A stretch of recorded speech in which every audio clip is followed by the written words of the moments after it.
reason for restoring the nation Israel. What is the reason that the nation Israel will be restored?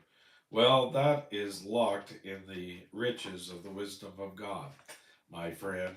Let's rest on the fact that what God is doing is wise, it is right, and it is the best that can be done. You and I have an old nature that questions God when He makes a decision. I have heard many Christians say, "Why are you heathen lost when they haven't? Why are the heathen lost when they have not heard the gospel?" God has no right to condemn them. My friend, God has every right imaginable. He is God, and what He is doing is right. If you don't think it's right, your thinking is wrong. And if you don't think He is being smart, you are wrong. Paul, God is not stupid. You and I may be stupid, but God is not.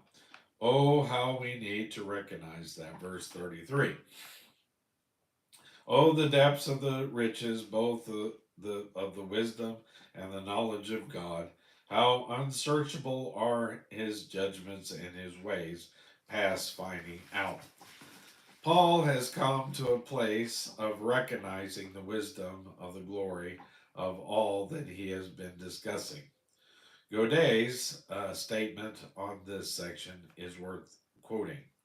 Like a traveler uh, who has reached the summit of an alpine ascent, the apostle turns and contemplates. Deeps depths are at his feet, but spread all around and a immense horizon which his eyes commands.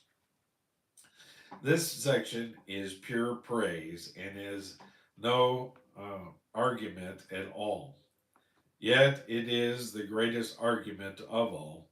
If we do not understand the why of God's dealing with Israel, with the Gentiles, and with others, it is not because there is not a good and sufficient reason.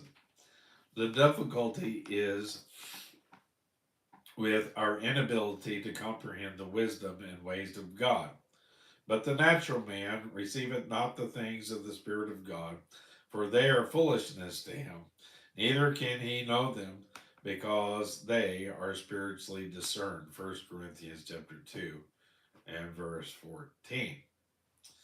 Once, while traveling back from Texas to California, that's J. Vernon McGee and not me, my little girl developed a fever of 104 degrees. I took her to a hospital in Phoenix, Arizona. She did not understand why I had taken her to the hospital, especially crying, when the cry, uh, especially when the doctor probed around and actually made her cry. She said, "Daddy, why did you bring me here?" She did not understand that since she was sick, I was doing the wisest thing I could do under the circumstances, and that I was doing it because I loved her. Oh, my friend, God is doing what is best for us, and we may not understand the things that are happening to us, but we must believe that it is for our good that God allows them. We are like little children, and we cannot understand God's ways. Our circumstances may not always seem to be good, but they come from the depths of the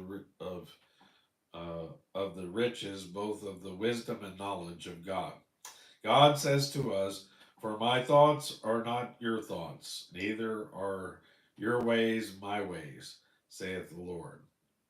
For as the heavens are higher than the earth, so are my ways higher than your ways, and my hearts than your hearts." Oh, how we need to recognize